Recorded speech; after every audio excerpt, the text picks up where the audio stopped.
welcome to my viewers to yet another action-packed series of icons behind brand, marketing today and tomorrow, where we are going to talk about the core of marketing, advertisement and branding with some of the leading minds in the business.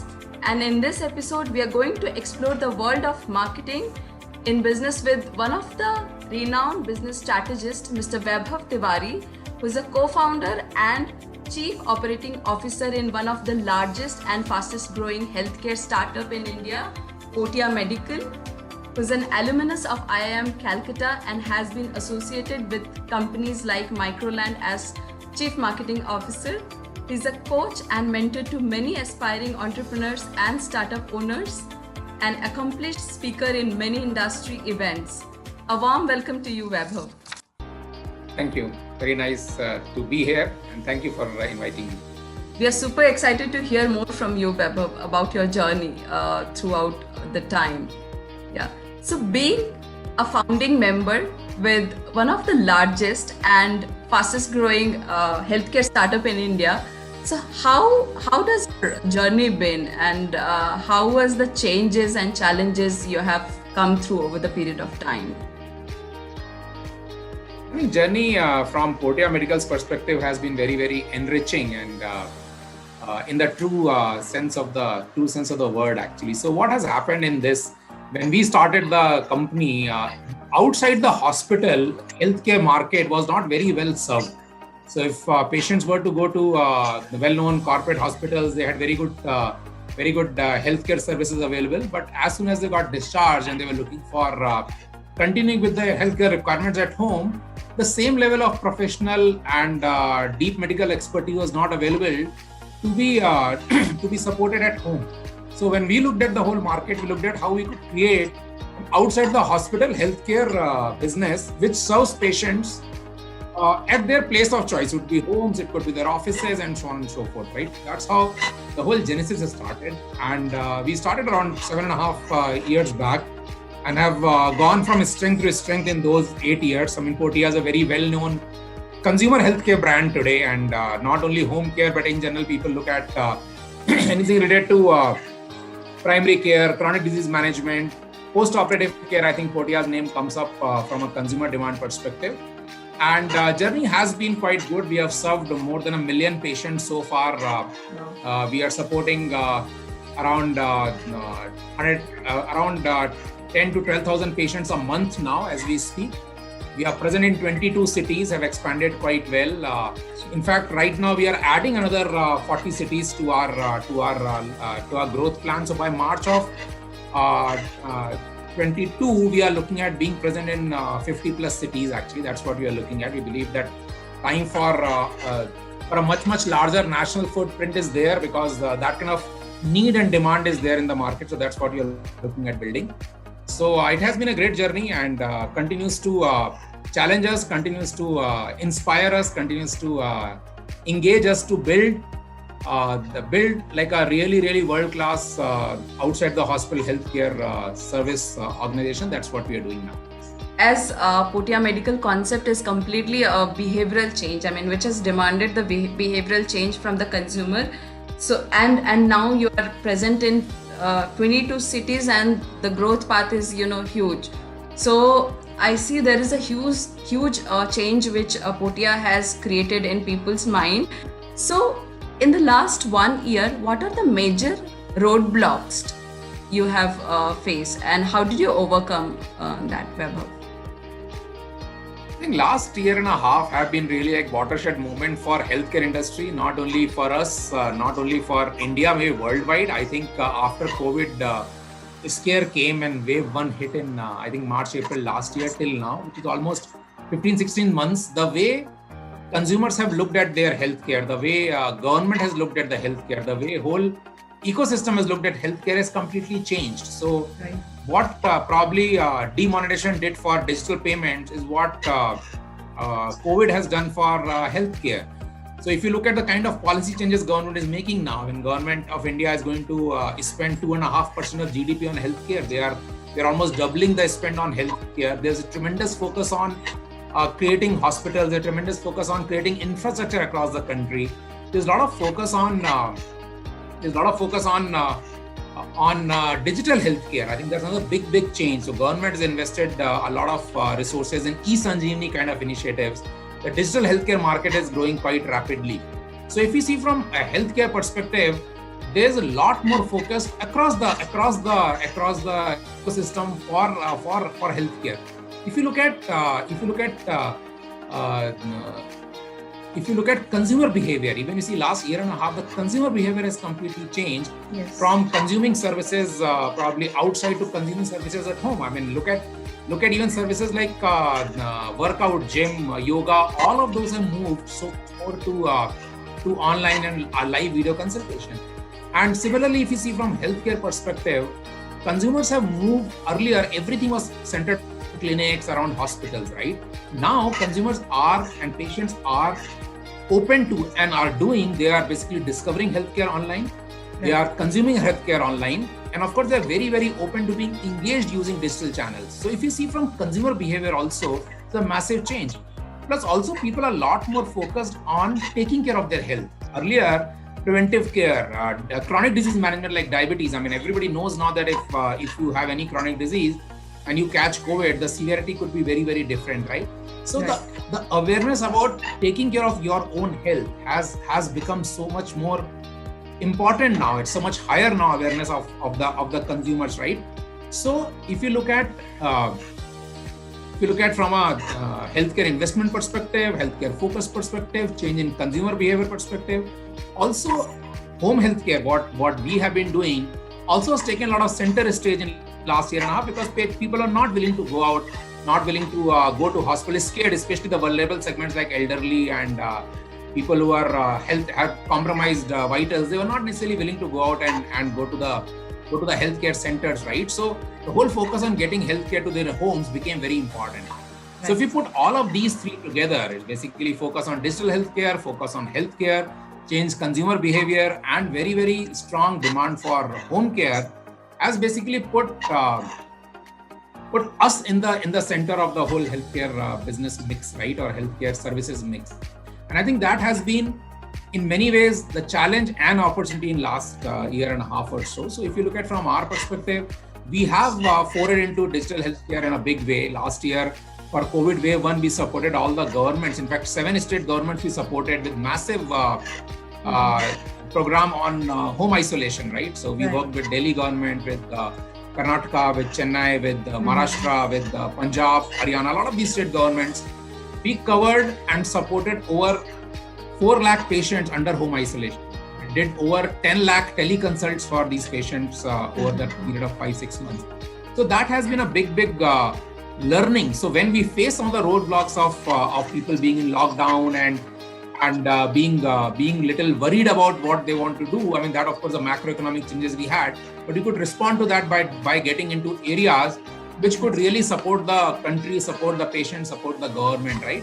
Similarly, this year also during COVID wave 2, there's massive work which we have done, large scale programs on oxygen support for patients. Because this year, if you see, the demand for oxygen was much higher than last year, right? Yes. And we have been running multiple programs where we are supporting patients at home with oxygen concentrators. In fact, we ran a couple of large programs as part of CSR. We have this big program along with HUL, where HUL basically got almost 3,500 oxygen concentrators. And we basically were giving it to all the patients for free of cost. And we was managing almost all 100% on-ground operations, including medical expertise, including technical expertise around that. And of course, HUL invested in the OCs. And that has been a very big help for the people, especially in the needy segment. Similarly, we ran a couple of other programs as part of CSR. We have been running it for many corporates for their employees. In fact, this year what has happened, a lot of companies said, okay, because there's shortage of OCs, they invested in OCs, in concentrator, and said, can Portea manage the complete medical part and logistics part of it, patient management of it. So we ran it on their behalf, continue to do that right now.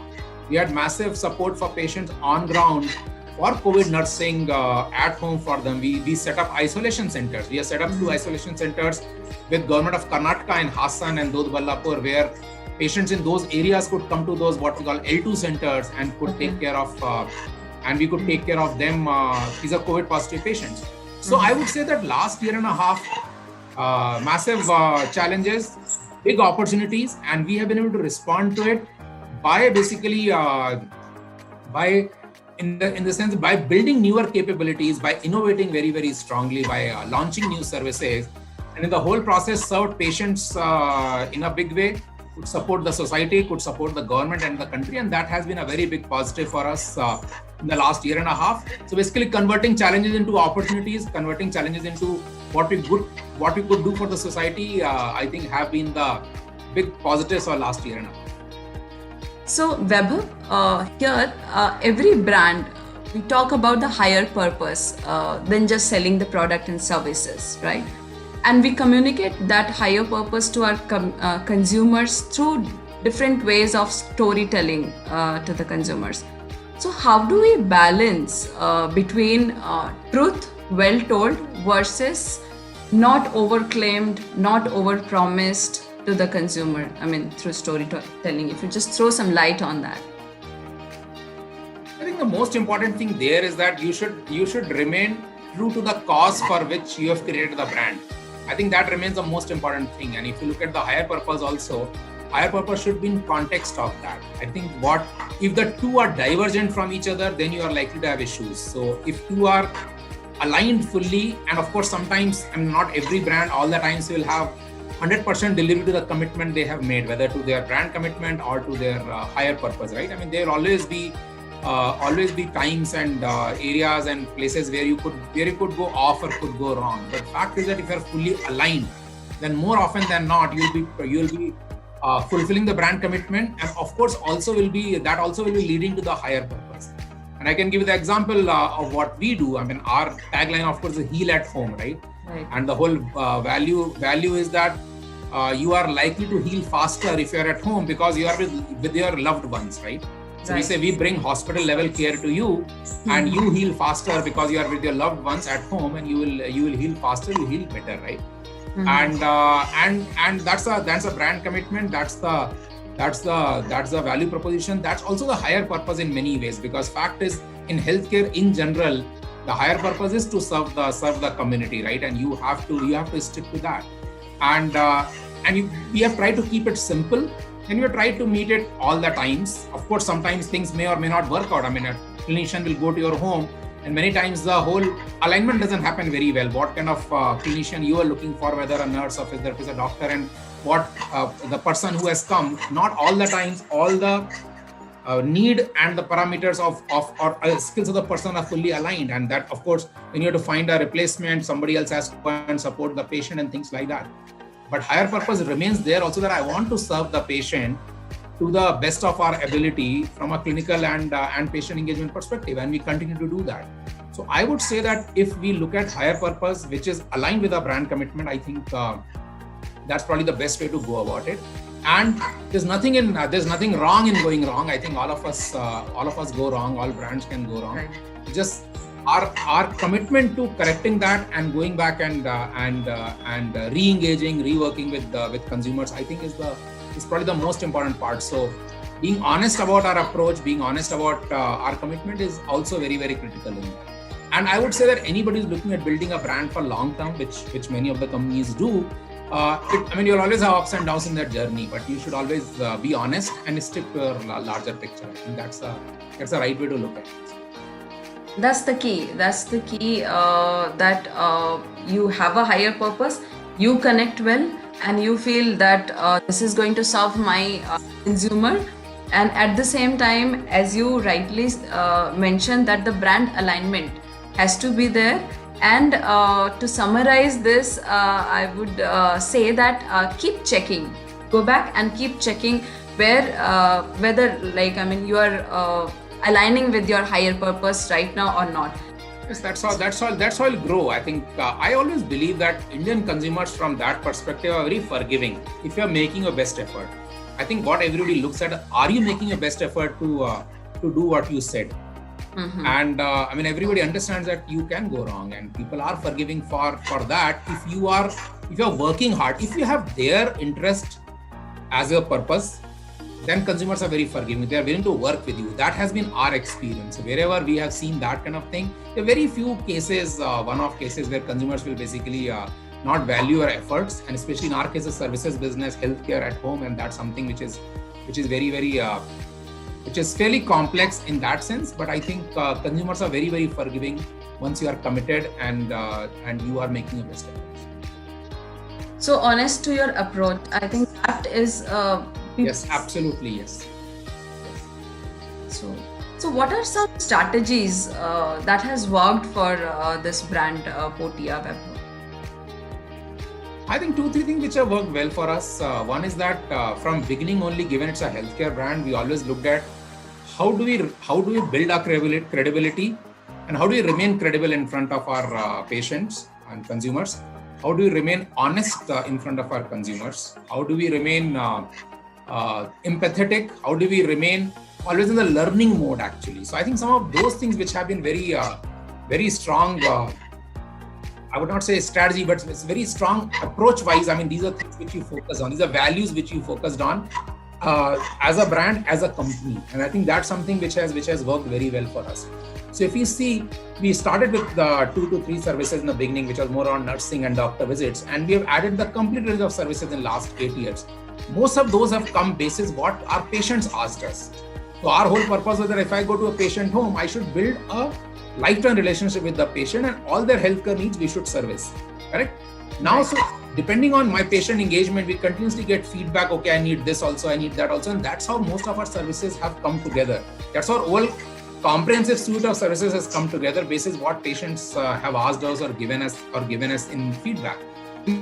Service improvement, a lot of changes which we have made, the way we are using technology now, the way we are using more and more medical expertise around it. I mean, today we would be running anywhere between 120 to 150 ICU setups at home at any point in time, which includes a ventilator, which includes nurse, bed, round-the-clock monitoring, doctor on call, the complete ICU setup for people, right? These are patients who are discharging from the hospital ICUs for end-of-life care or for recovery, right? And we support those patients fairly large numbers. You will not be able to do that if you don't establish credibility and if your patients don't trust you, right? Or the hospitals and the doctors don't trust you.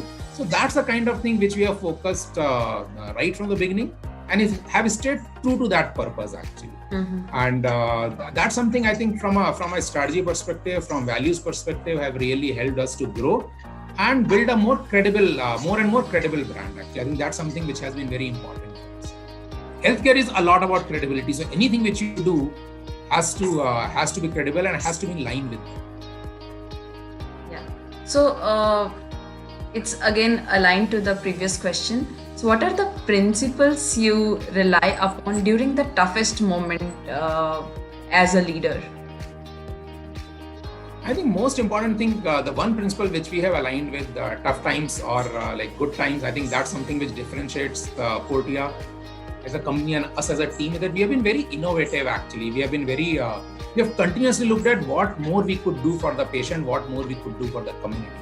And there's no better time to show that than during COVID times, actually. And that's something which we take a lot of pride in, a lot of satisfaction in, on all the home isolation programs we did, all the programs we did this year to support patients and community. I think that has been the biggest positive, that we have continuously been very innovative in seeing a need, seeing an opportunity, and saying what we can do to support and support the patient and support the country. And that's something I think is the innovation is the biggest differentiator, if you ask me, from our focus perspective.